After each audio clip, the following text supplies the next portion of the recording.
Come into the room. Come into the room. Welcome.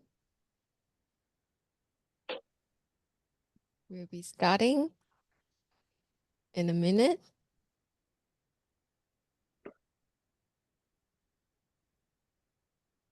Get comfy.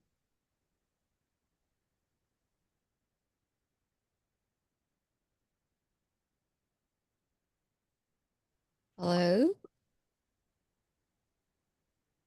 Great. Superb. Come in. Hello. All right. Hope everyone's afternoon's great.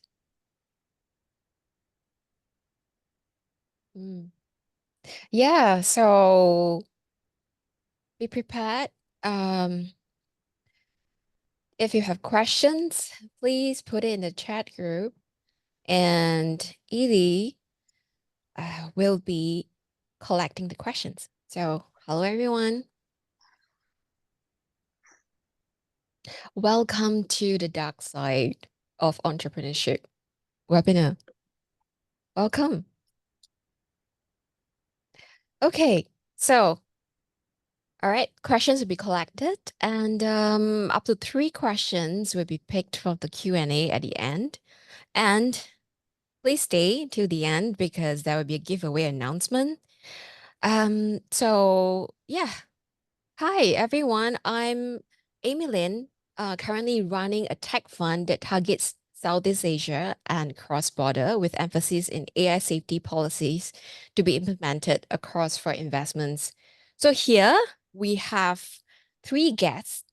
Let me introduce them. Okay, Sebastian Picard. So he is the founder of xcube.co, a corporate venture studio based in Singapore. So he also had founded and advised other startups in various sectors in crypto, education, fashion, digital news, cognitive and behavioral R&D. Now, Laurel Lau, the wonderful lady. She's the founder of Six Atlas. She leads a pioneering network of researchers in neuromorphic computing and AI ethics. So she is also the author of Interplay that explores the development of generational innovation management programs tailored to address evolving societal cultures across different age groups. Now, lastly, Dr. Obadan Marinetti. So he's going to give you professional advice. He is a UK qualified psychologist and a chartered fellow of CIPD. He specializes in behavioral and cultural transformations, as well as executive coaching and leadership development. All right, the rest of the profile, you can just have a read on LinkedIn. So, well, really excited. So let me ask Sebastian, all right? When we talk about the dark side of entrepreneurship, okay, so there is could you elaborate a bit on what you understand of the dark side of entrepreneurship? And there is some kind of categorization on something called triple D. Could you talk about it? Thank you, Amy. Yes, I can talk about that. So when we talk about the dark side of entrepreneurship, it has been actually a topic of research for about 30 years already. And recently there was some kind of like a study that tried to categorize what exactly are the dark sides. So there is what we call the triple D framework, which is talking about the dark sides, the downsides, and the destructive sides of entrepreneurship.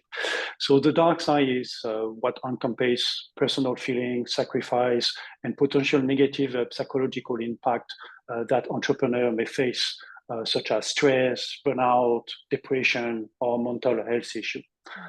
The downside, this refers to the potential financial and economic risk and consequences on entrepreneurial failures, such as bankruptcy, loss of investment, economic hardship. And finally, the destructive side is more about the potential negative social impact of certain entrepreneurial activities, such as unethical, illegal practices, exploitation, but also linked to personal deterioration of relationship with family and friends. So it's very important to, when we talk about dark sides, to categorize and understand how these different dimensions are interrelated and how they can impact the success of startups. Mm. Okay, so we actually related a lot in the about whether how you deal with it in your industry. So how could you like relate like in a landscape of fintech when because you are constantly working with startups as advisor and yourself with venture studio pretty much in this new world of how fintech operates. So how would you describe your challenges and the sacrifices in what you have done based on the triple D, like the different phases of life? Yeah, probably the best way of like illustrating the triple D is just like talk a little bit of my previous experience, so I will give some kind of flesh of this triple D and be less theoretical. I think it's a good example because I went from being a business professor to be a crypto entrepreneur. So it was I did face a lot of like challenges to do that. Also, it might help to understand how these things are probably intertwined, even if we do some categories. From the dark side of my previous experience it has been manifested with constant stress, anxiety, but also self doubt. Because I was stepping out from my comfort zone, I was being like a rather prestigious career as a business professor, and I jumped into the great unknown of crypto, and I have the weight of delivering on an ambitious Web3 vision, and that was really demanding from a psychological point of view. When I entered that, I had zero knowledge in both in financial industry and in the crypto space. So this made me very anxious about being able to deliver because I had a lot of expectation from my partners and colleagues, and also yeah, like if I fail, what will be the impact of my career after? What I will become? I was a business professor, become an entrepreneur, and what could I do? What could I do after? So all of this has been like countless night when I was spent questioning myself about what I was doing. Was I on the right track, doing the right things? Did I understand correctly the challenges and the market and even the customer? And we were talking about blockchain, and it was very new for me. And I was like, what this technology can do behind the obvious? It was unknown, and I said we need to be more innovative. In fact, I had to trust a lot of people in that journey. Sometimes I was right to trust them, but sometimes I was wrong also. This also meant that jumping into this new world, I needed a lot of like words of confirmation that I was doing right or wrong, but some help. But I had none of that. I was actually, because the project was initially hosted by a private bank whose culture was absolutely not adapted to support such a corporate entrepreneurship initiatives. And in fact, after 3 months, I pointed out that the bank lacked the structure to support such a technological advance initiative. This was a very traditional bank. And so I was like, oh, we probably need to spin off the project. But it took 4 months to make that project. And the tie with the bank was still strong after that, which created a lot of uncertainty about the next step. I believe that that unclear decision making is really like psychologically challenging, especially when you have to implement a project in such an industry, the financial industry, where you have a lot of like regulation, and it can go, have an impact on people. So it's really challenging when the decision is unclear. So you navigate, without any visibility. And there was not a single day without questioning the decision made. If I had enough cash to payroll until the MPV launch. So it was Yes. 4 months of this. Yeah, 4 months of that was like unclear Okay. decision because the relationship with the bank was not really cut. So the bank was still there, still influencing what we were doing. And so, you don't have like visibilities. When you have to implement such a project in such a complex environment between compliance, regulators, demand, and you put the crypto, which is an emerging technology with a lot of like new things coming, and of course all the crisis around the crypto. That was really psychologically demanding. So which phase would you think you would be based on the three dark sides? This was really like the dark side, because I had a lot of stress, burnout, not burnout, but sometimes depression, and a lot of anxiety of what to do, because the strategy was unclear, and that is challenging when you implement a project. Okay, I want to direct the questions to Dr. Obadan, which is so based on like from a psychological perspective, so based on this kind of challenges, what kind of impact do you think that in your cases that you have seen, how it affect an entrepreneur's mental health, like specifically entrepreneurs? Dr. Obadan? On mute. Yep, I am think it's on mute. unmuted now. Yeah, I'm sorry about that. No worries. Thank you, Amy. Yes, before I answer, just to give some context, first of all, thanks to Xcube and GFI for having me on the call today. I'm going to answer all questions with two hats on. One as a psychologist currently working in clinical practice, but having also spent almost 20 years in corporate, working at various levels all the way up to a global head of department in a bank. And as an entrepreneur myself, I've started my clinic 10 years ago, self-funded, it grew organically, and today it stands on its own 2 feet. So I have both a technical and a personal experience, which I want to use to inform my answers. Beautiful. The first thing I would say is that the impact is very much dependent on the type of personality and the personality traits that an individual brings to entrepreneurship. For those of you who have been entrepreneurs or are entrepreneurs, you would know that there's a lot of rejection in everything that we do, either in potential partners or suppliers or projects that don't particularly go the way we expect, plans that don't deliver as per our desired objectives. There's a lot of rejection, there's a lot of quote unquote failure, and I put it in quote for a purpose, that we need to deal with.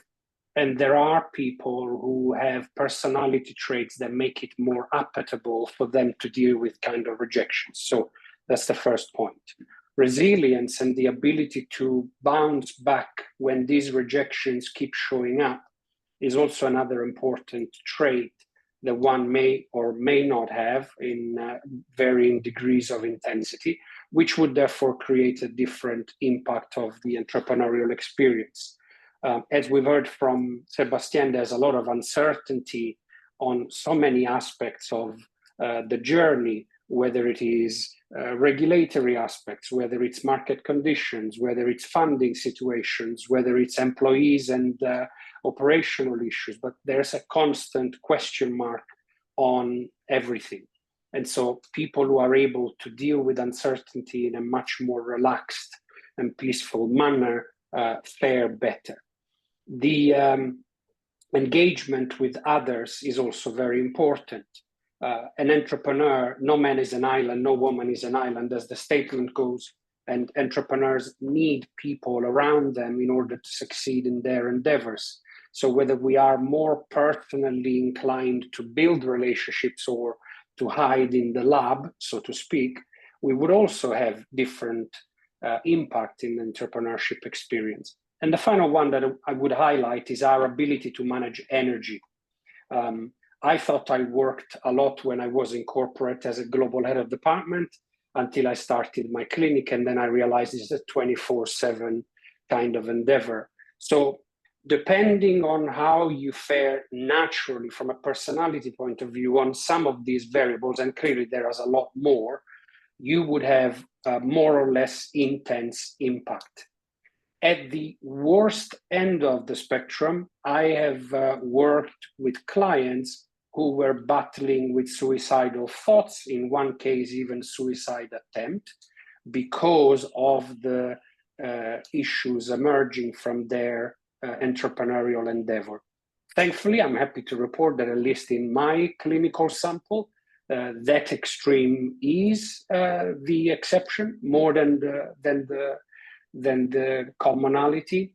But in between, there is a wide range of mental health and emotional conditions that have wide-ranging impact. Sebastian has mentioned depression, has mentioned stress, has mentioned anxiety, all things that have the potential to impact not only our ability to operate and be effective entrepreneurs, but certainly also our ability to relate to others, to lead, to delegate, to make clear decisions, to make timely decisions, all things that ultimately have a kind of a feedback loop effect with the entrepreneurial experience, and therefore either aiding us in having a better experience and more success, or slowing us down and further impacting us negatively.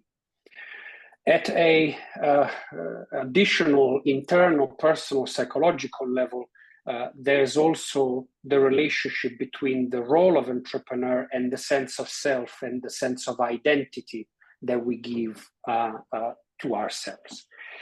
By which I mean the following. For those of us who haven't necessarily spent sufficient time looking within themselves with a human eye, but have indeed been conditioned in a life where who they are is more aligned to the role they occupy, there is a risk that we attach our sense of self to the role of entrepreneur, and therefore we put ourselves in a position where our emotional weather is dictated by the weather of the business. And because of all of the unpredictability, uncertainty, doubts that I mentioned earlier, it makes for a very unsettling life experience. So the impact is wide-reaching from the deepest inner self-view and self-identity perspectives, all the way to mental, emotional, and physical impacts, which can in turn allow us to show up in the world in less than optimal ways, which can then impact relationships, which we need for entrepreneurship, which can impact the business, which eventually feeds back into us to perpetuate the cycle. Sounds like it's looking a lot towards inward to solving that problem rather than extrinsic factors. Because you talk a lot about how the perspective within itself, oneself to it's all about the expectations. Do you think so? It's very complex insofar as we don't exist in a vacuum. And entrepreneurship as a collaborative experience is one where all of our internal beliefs and personality traits and capabilities, skills, and talents have an impact on the environment and vice versa. So there is a focus in my answer to the internal for one only reason, which is it's the one we can control most readily, most quickly, most accessibly, and therefore the one where we can have deepest success and impact. Obviously, as entrepreneurs who create our own businesses, we have plenty of buttons and levers in the environment which we can also at least influence, if not outright control. But it's a lot easier to start with ourselves. One, because easier to access and to shape, and two, because it's usually where the issues emerge from to begin with. I mean, in the layman terms, I would think that you can't control others; you can only control yourself, right? Indeed. That's part of it. I actually want to also direct a question to Laurel. So, because Laurel, she wrote a book about interplay and her experience in helping the management and for the cultural management. Like, so have you seen any compatibility between psychological influence in team dynamics so that it's like and maybe it's about people's character, how they work with each other? And as a management, how do you manage, your corporate, your staff? So yeah, what can you share with your experience about that? Yeah, there's definitely a lot more tools nowadays for corporate innovation programs than before, and AI definitely assisted with a lot of it. When I was doing my training and designing programs for young generation, stepping into new roles of creating innovation programs, I see team dynamics as a definite importance of the learning abilities, learning capabilities, and the learning styles. Definitely. It's definitely similar to what's been mentioned. The inner work of the individual leader is very important. But what's been really funny to see is to see the CFOs standing in the corner of the room, overlooking what's been done and affecting how the discussion is carried out sometimes. And so who is holding the power of decision making is always important. But so going back to the psychological capital, to be able to transfer the inner work to the interaction of a team dynamic, the element that I see importance is the importance of interaction between the yin and the yang. If we talk about the dark side of entrepreneurship, dark and light has to exist in the same room, and the interaction between the insights and the outdated is what's being discussed. And so in the discussion of working in a team dynamics, the navigation, the self-navigation, and the group dynamic of creativity is very important. And so even for myself, I reflect sometimes in certain situations, what do I do? What do I not do? And is it because of the shadows that I hold? Or is it because I'm interacting with the wound of someone else? And so that's always been a really interesting fascination to dissect it for myself, and then understanding also the market dynamics that it interacts with, because it's layered. When we interact with an issue, a problem to be solved, it's not just within the room, it's beyond that. If you go through a crypto crash, the discussion in the room is affected by the market changes. And so how those individual beliefs about these business principles would affect how the discussion is being brought about as well. So it's not isolated to the team dynamic itself. It goes a little bit beyond, and content of the discussion and the way to operate to discuss about this creativity is very important as well. Mm-hmm. Do you think that that's like a specific strategy in order to react to the external factors like the crypto crash? So like something that can help all, one specific strategy, like when it happens. So be it you're of uh, different character based on your cognitive functions, what is one thing that they can do, count to 10, what can they do to react? Are you talking about individually as a Individually, what can they do, like in a situation like that when you talk to the C-suite, like how do they deal with immediate plans that they can't predict? So yeah what is, yeah. yeah so there's definitely a constant facing of unpredictability that we face in markets. And so even currently at global landscape, there's more and more integration of the risk management aspect. And so that being there in the organization is important. Leadership, I believe, for individually, it's a tough element to keep combating that, but that's what we're faced with. That's unfortunately, and fortunately, right? That's what we're faced with in a time of great change, and an influx of opportunities as well, technology opportunities to create that exponential change together. And so it's important for us to understand what is psychological safety for ourselves and what is psychological safety for others. And there's a term in psychology called trauma-informed approach. And I hope I'm using it correctly, but there's a lot of entrepreneurship community that discuss about it. And I see that very much so in the sustainability entrepreneurship community as well. And to actually practice it takes a lot of effort.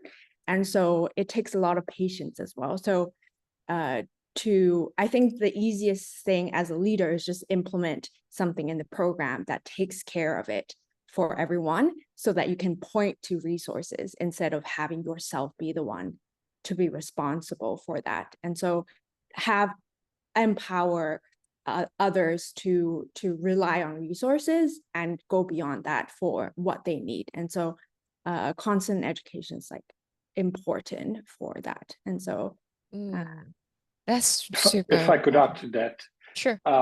The idea of trauma-informed approach is in fact very important. And actually, Laurel, earlier on, you said that sometimes when we're interacting with others, we're not clear whether we're dealing with our own issues or dealing, and you said, with the wounds of someone else. Whether we realize it or not, we all carry some forms of small t trauma or capital T traumas that are at play in all of our interactions.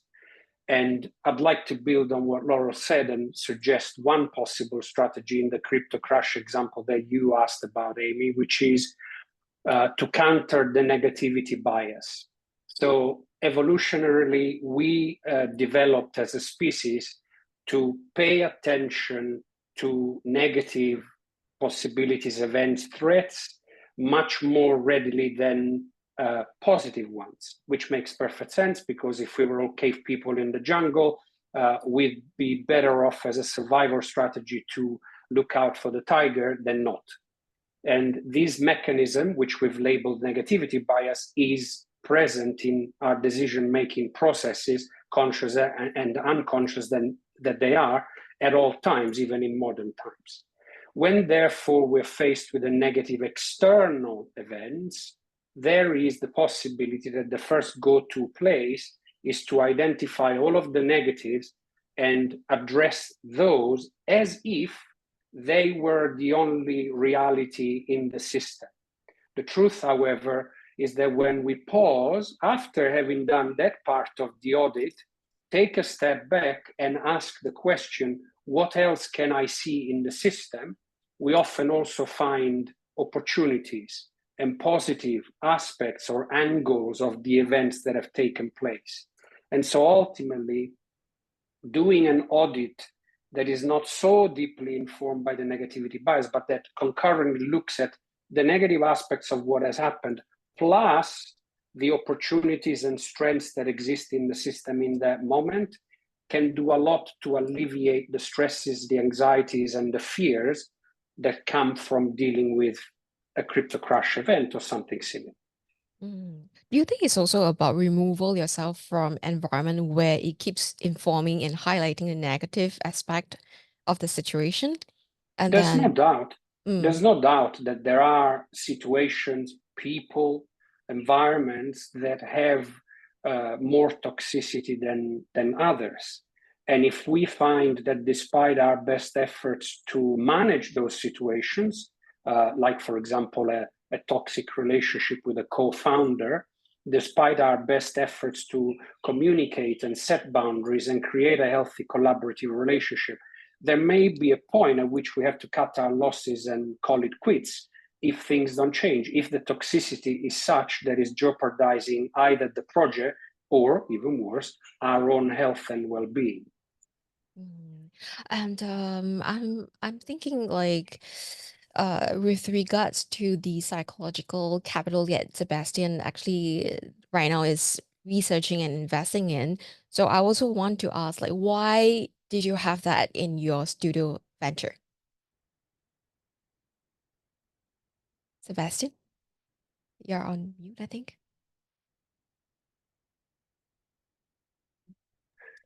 Yeah, sorry, I was get on mute myself. Yes, I think for all the reasons that Dr. Oberdan and Laurel highlighted, all of this reason, I think we need a framework. We have zero education about how to manage our psychology. It's something relatively new, and so there is no education. So we probably it's like more like learning by experiencing. So I think it's when you have the support of professionals is very important. So what I decided to, based on my own experience, but also what I was talking with investors when I said, oh, what is the most critical resource in which you invest in early stage startups? Everybody says, oh, the entrepreneurs and the team. So I'm always asked, what do you do for protecting that asset? And then there is no answer to that because there is no framework. So at Esteemed, we decided to put some kind of a framework to support our founders in our GFI ecosystem. And so to capture a little bit what Laurel and Dr. Oberdan were saying, I think something that is very important is the self-efficacy is the belief that the team is able to succeed in what they are doing. If that requires a lot of self-regulation to balance between the negativity and the positivity of what the environment is sending you. So you have the ups and downs, but you need to self-regulate your emotion to be self-efficacious, because too much optimism, it's not good, and too much pessimism is also very bad. So you need to self-regulate. So that is the first thing that's important, and I think it's something we can capture also by what he was said before is you need to have hope in your ability to set goals and find alternatives, even when you have a setback. When you have like a crypto crash or crypto winter, as we have just experienced, you need to have hope. If you don't have hope, then it's very hard to find any alternative. And the hope goes with optimism. And I agree with Dr. Oberdan, we tend to see the negative part of things.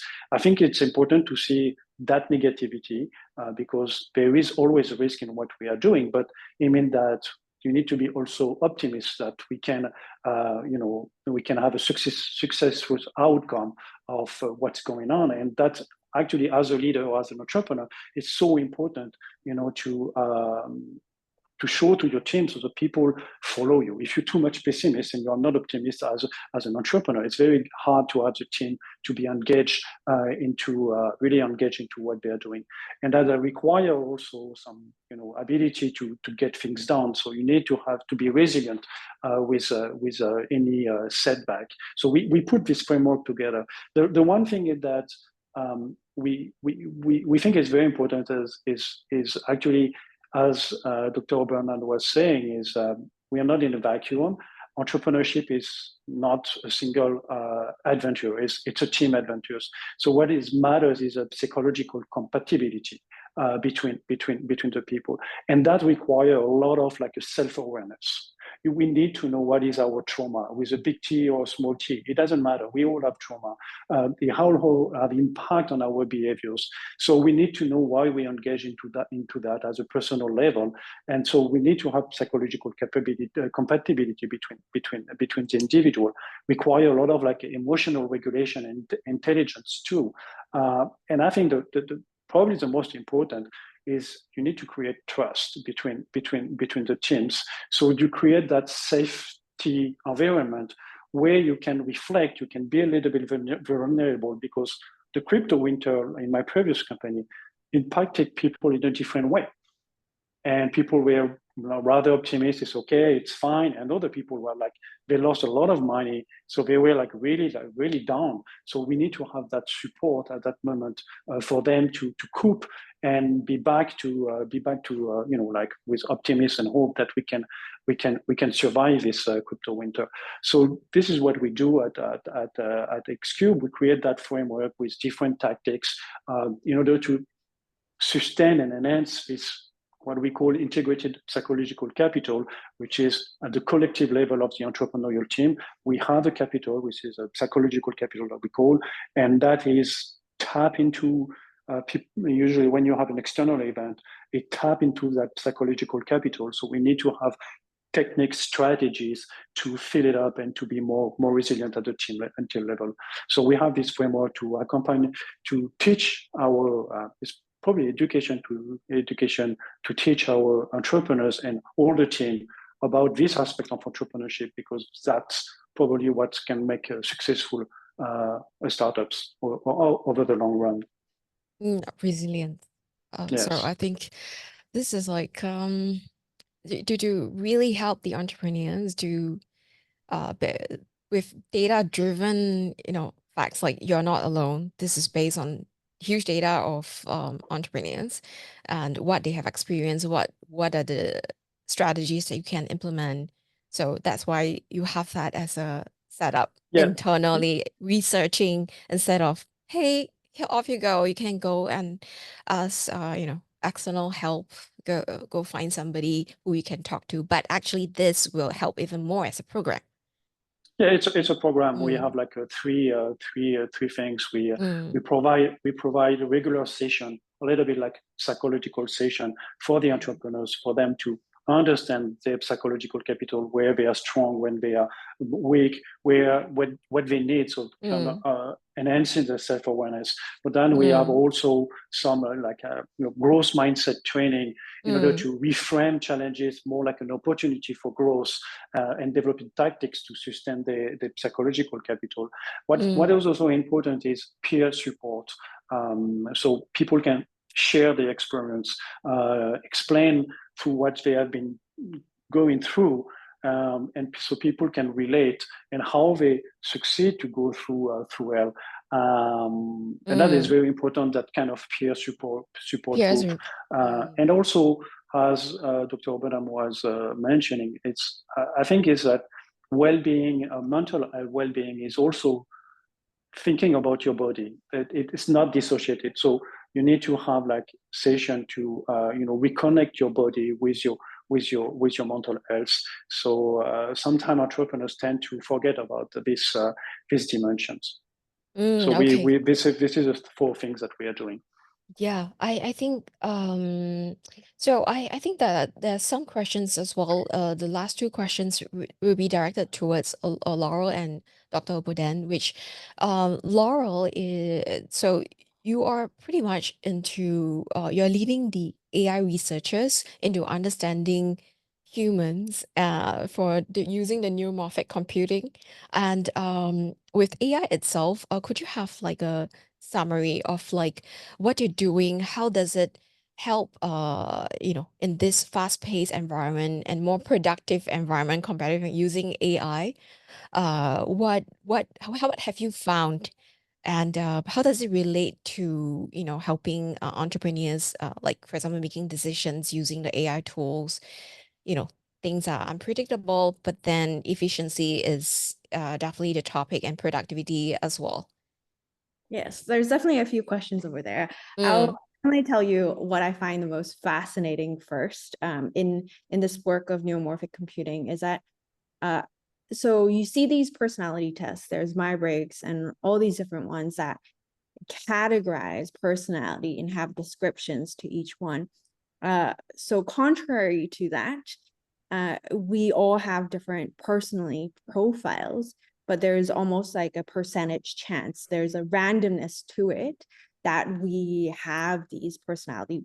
It also depends on our career track, our wellness track, and if you're an entrepreneur, your entrepreneurship track. And so it's tracked within how you review the survey and click on the colors. So the survey itself is called Color Grid. And so it's a 5-minute survey in which you pick the colors accordingly to what's most attractive to your eye. And in between those questions, you also have some more generic ones. And so what it engages understanding of your learning development, and it understands your wellness, a current state of wellness, and possibly as well like your development, your learning development, as well as your wellness development throughout the track, to the point where it can go in and say, oh, during your middle school years, is this your experience? how were you interacting with your teachers and your parents? And in your early adulthood, how was your first career experience? And what does that translate into your entrepreneurship experience? So obviously, this tool is not being scaled to be used as a survey for everyone, but more scaled for population data. And so it's been a very fascinating journey understanding that, because from there you can go to other types of intelligence and consciousness. For example, biological would be different from that of human consciousness. And to be able to compare that with robotic syntax, it's also a completely different way of understanding intelligence. And and the development of superintelligence and AGI has different transitions in which our interactions with coding community is requiring us to inform what's missing, what's not been translated, and how do we safeguard the heart of humanity. And so before we even go to teach the robots what wellness, learning, entrepreneurship is like, whatever the pillars that we're putting and the framework we're putting, we have to understand that for ourselves. And the root of it starts from the root of our language. And what people don't understand is the alignment between robots, species, and humans actually rely on the expansion, the elevation of human DNA. Oh, that's really profound. So I read somewhere where it's important for us, for biologists, to understand that human DNA, it's read-write system as well. And so now we talk through these different areas, and they're very deep topics. Imagine how do we actually need to coordinate like the researchers in order for the next phase, right? But also how much AI can also assist us if we properly do this, which makes me super excited working with you, Amy. I'm excited too. I really think that the synergy and understanding it's so strange. It's one is a algorithm, and I don't know I'm properly labeling it, but to learn from what conversations that humans have on the platform into large language models, and to inputting the intelligence for AI seems like we're sort of like building towards having our future kids, right? So for Dr. Obadan, do you think that in this case for I would say the AI economy and future, what would you think that you would expect from people when they come to you for help? You know, so are there cases that are starting already in terms of what they're worried about? Yeah, as a human for what are they doing? You know, how I think it's related to jobs maybe, but yeah, could you talk about it in this for this AI world? Sure. From a case management perspective, yes, you are correct. The most common questions that come is around jobs and jobs availability. But I think the dialogue in that respect hasn't developed yet, certainly not in the therapeutic setting. Expanding the question outside of the clinical practice, that AI is here to change the world is not a secret. And I'm convinced that 10 years from now, we will not recognize the world we live in the same way in which we could have not predicted what would happen after 1993, the World Wide Web being developed. And here we are talking on a Zoom call on pieces of plastic and metal, which give us the ability to connect throughout the world. So AI, in a similar way with the internet and mobile phones and social media, will have a very, very profound impact on how life as a whole change.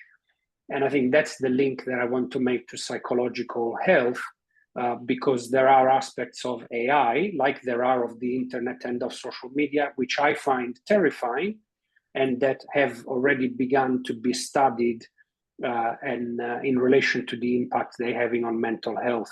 If you look at this, yes, information overload, the fact that these are 24/7 connectivity, the fact that the access to these technologies is earlier and earlier in the age of humans, with kids now consuming incredible amount of information on their mobile phones and tablets, and the research showing a very direct, terrifying, I'll say it again, correlation with issues surrounding depression and attention deficit hyperactivity disorder and behavioral issues. If we are not careful, I think this could become yet another tool that ends up intruding and disrupting our life. Now, as a productivity tool, like the internet, like computers, like social media, enormous potential, wonderful potential for all of us. But I think I want to bring it back to your question at the beginning of the session, Amy, where you highlighted that it appeared that I was emphasizing the self as the area of focus to address the dark side of entrepreneurship. And to some extent, you are right, because we cannot stop the progress of these tools. I think it would be silly on our part to pretend that they don't exist and that we are going to stand on the side and watch it happen. We have to embrace them for all reasons, but we have to embrace them consciously. And by which I mean, we have to first understand who we are, what we are aiming towards as individuals, as professionals, as entrepreneurs, as businessmen and women. And within that context, with that clarity, then choose how do we wish to engage and utilize this tool, so we use the tool rather than the tool using us. And nobody knows where this is going to end in terms of AI and what picture we will be able to create, but it is happening. The technology is there. And it's whether we are doing certain things or not, whether we are already studying or testing various applications, but the technology is there to do things that many of us, most of us perhaps, think unfathomable. So it's important that we start with clarity and understanding of who we are, our humanity, and how we want to integrate these tools in our work and our lives, rather than the other way around. Right. Totally agree with you. I mean, thank you so much. Thank you, Dr. Obadan, and Laurel and Sebastian. Really appreciate your input and sharing. So I thank the audience for staying through all this the full 50 minutes. And yeah, here you are. So there's a giveaway, and so that there is a giveaway for a 60-minute one-to-one executive coaching session with Dr. Obadan. So what you need to do is to send the following information to Edie in the chat box: your name, your email address, and also state what would you like to get for the coaching session. So if you find it like you need to privately request it, you can request it in an email as well. Yeah. So yeah, only one winner will be selected, and Obadan's team will be in touch to schedule the appointment. So it will be valid from 28 August 2024, 3 months from now, right? Yeah, so Dr. Obadan, do you have anything to share a bit more about the giveaway and how the winner could benefit from it? Sure, I'd love to do that. And in fact, I'm going to pick up on the words that Laurel and Sebastian shared, in particular, the idea of trauma-informed approach. One of the benefits that you can read from the literature of working with executive coaches who are also trained psychologists or psychotherapists is that they have the knowledge, the skills, and the training to deal with the depths of our psyche and of our life's challenges, which is not possible with executive coaches who do not have that training. And I really would like someone from today's webinar to have an experience of an executive coaching session with one such professional, me being a trained psychologist and a practicing psychotherapist. I appreciate that probably many, if not all of the listeners today would have engaged in many forms of self-development, perhaps executive coaching as well. And I would love for them to have a sense and benefit from a deeper exploration that also goes into the personal aspect that inform our entrepreneurial journeys and decisions. So I'm looking forward to working with whomever gets selected, and I think they will find it quite surprising and beneficial. Yeah, absolutely. That's really exciting. And I'm so sorry we are running out of time, so we can only take one question. So we got a first question, which is, were you aware of the dark side of entrepreneurship before you started? If so, how did you overcome this fear? So anyone can take this on the floor. I think it's linked to the question is that we have no education, and I'm promoting actually for any business school to put that class and courses, specific courses on the dark side of entrepreneurship. So anyone engaging, especially young guys engaging in that dream job, they're aware of what is it exactly. So I was not aware because I just started, and so I was not aware, and I discovered by experiencing. That was tough, but in the same time, it's a learning journey, and so I discover myself through that experience. I will do it again now, definitely, but I'm more equipped about this aspect of entrepreneurship, and also I know more about myself and more self-aware. So I think I will be I'm better off now, having experienced that. But definitely, I think we need more education about this aspect, because I believe that a lot of people don't realize, because it's not being taught in school, like any aspect of actually professional life, the impact it has on our psychology.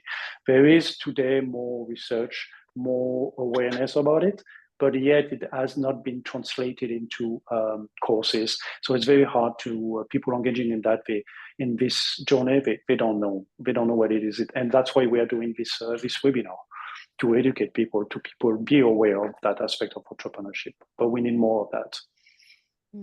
Absolutely. I think that for us to really truly understand all these insights that has been discussed, it still go through with experience, and that experience cannot be taught using theory. So I really appreciate everybody's time and input.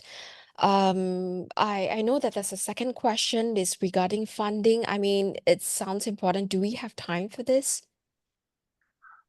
Do you think so? I think so. Funding, just the funding is really about yeah. funding.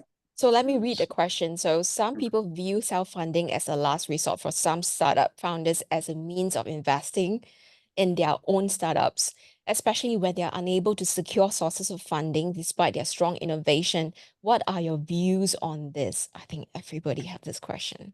For me, it was the other way around.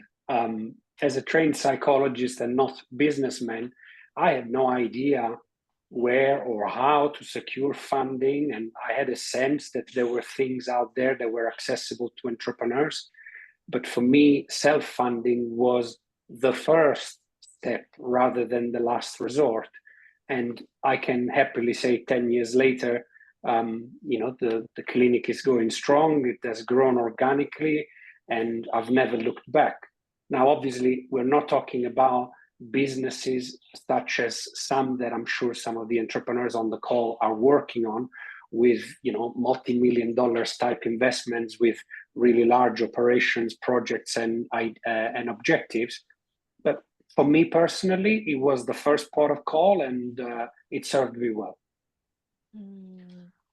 True, actually, I started with my own fund too, but I think well, it's the matter of whether the person is going to put in their hard sweat and time, or and the fund itself, or somebody who believes in you. But it's gonna be, you need to have the first investment. Yeah. So thank you so much. Yeah, I hope everyone learned a lot from this webinar. Sharing is really important. Find your sense of belonging wherever you are. Entrepreneurs are human too. C-suite people are human too. People who are in management are human too. So it's important for us to speak with the peers, people who give you sound advice and shared experiences together and remind each other.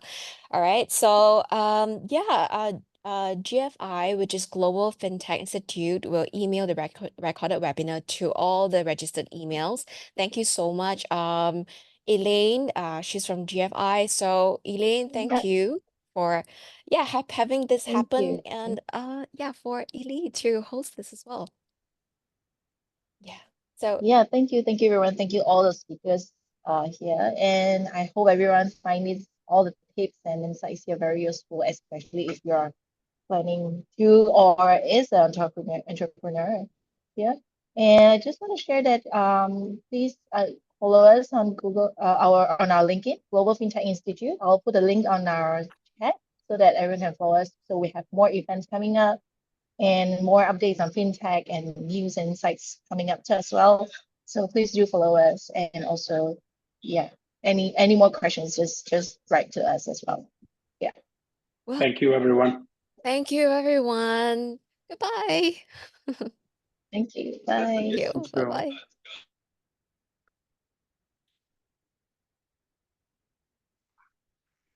Yeah, I'll wait till the last person is gone. Yeah. Thank you, me. Yeah, I can see people putting out their comments, showing what they actually want to know. Really appreciate that. It's good if we can answer the question after. Yeah. Good questions. Mm.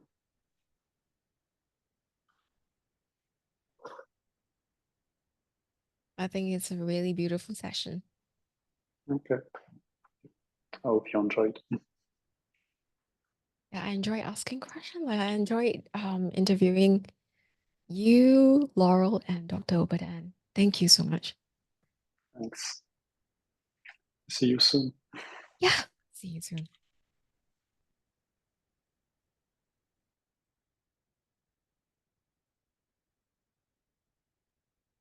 Elaine, is there anything you need from me?